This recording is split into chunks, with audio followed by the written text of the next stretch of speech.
Rhiannon, I am really sorry that I sneakily snuck in a video last week. This video title is probably not actually what you think it's about. I am not meaning to talk about how to kickstart a game as into how to take your game and put it on Kickstarter and make money.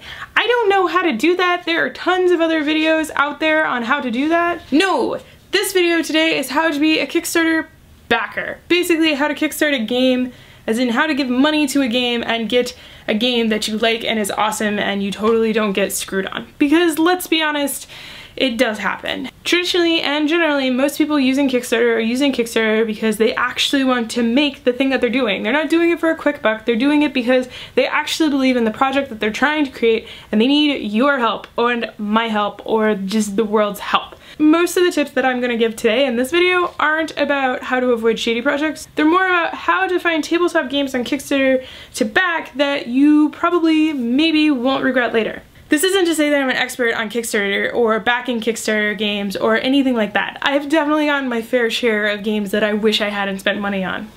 But as of right now, I have backed 98 games on Kickstarter, so I feel like I have some basis of knowledge that I can share with you that hopefully will help you out in the future.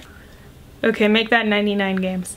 First off, before we go into anything, every Kickstarter project has its risks and there is no guarantee that when you give your money you're gonna get what you want. I've been duped by people taking the money and running and not giving us anything. So none of these tips are guaranteed to help you avoid everything that you can run into with backing a Kickstarter tabletop game. First and foremost, read the entire Kickstarter page. I don't always watch the videos, but some people watch the videos and read the page. Either way, read all the page.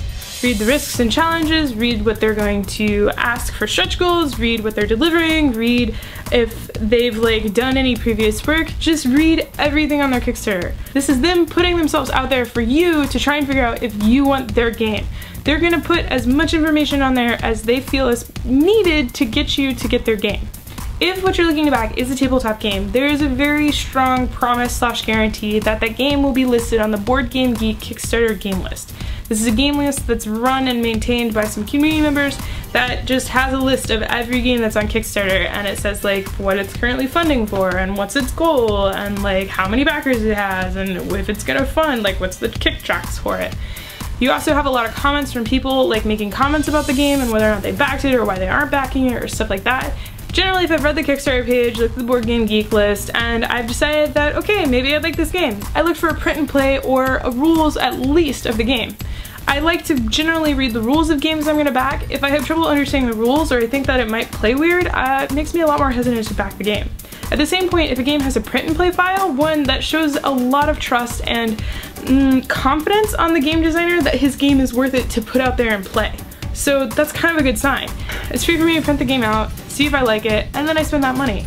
If I don't like it, all I've lost is like an hour or two to play, and I've lost whatever toner and paper I stole from my office, and yeah, I didn't lose any money backing a game that I have to wait 8 months to decide I didn't like in the first place. Regardless if you back the game at this point or not, I usually put the reminder tab so that Kickstarter will email me 2 days before the game project ends. That way if I decide actually I can't afford this, or maybe I don't want this game, or actually yeah I really do want this game, I can go back and change my pledge level to either get the game, upgrade the components, or maybe just cancel my pledge level and not spend that money. Don't ever feel guilty for unpledging money from a Kickstarter. A lot of projects out there right now on Kickstarter have reviews/previews from board game critics like myself or other people. Sometimes these are just written blurbs, sometimes they're links to blogs, sometimes they're videos. If there are some of these previews/reviews by people that you know and trust, or maybe you kind of know them and don't trust them, still feel free to watch them if you're considering backing a game. They will give you a great insight into this game because they have had the game and they've talked to the designer, and unless they're being paid, which some people do get paid to make videos, so keep this in mind if you're looking at a preview and try and make a judgment on whether or not you think the person is saying what they're saying because they were paid, or if they're saying what they're saying because they weren't paid and they just wanted to make a cool video for this game that they kind of liked and were asked to kind of make it. Because as somebody that makes those previews, I'm not going to waste my time making a preview video for a game that I don't like. All that being said, don't jump on the bandwagon. Yeah, okay, the Kickstarter is like knocking out of the water at $250,000, they were only raising $5,000, and just, oh my god, it's gonna be the next big thing and you must back it now. Wait, just because a ton of money has been dumped on them, because a ton of people are like, oh my god, I must, it's amazing, everybody loves it. That doesn't mean that you just have to insta-back. Kickstarter and what you back on Kickstarter is a personal thing.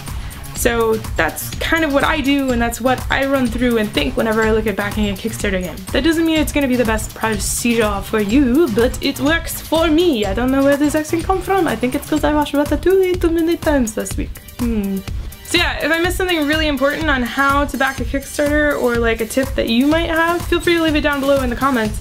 I will see you next week, Rhiannon, for our boardcast with the Plaid Hat Games guys who made Dead of Winter.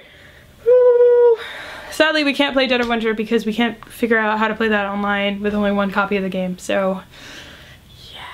But we'll be playing another game while interviewing the folks that made Dead of Winter about Dead of Winter, so tune in next week.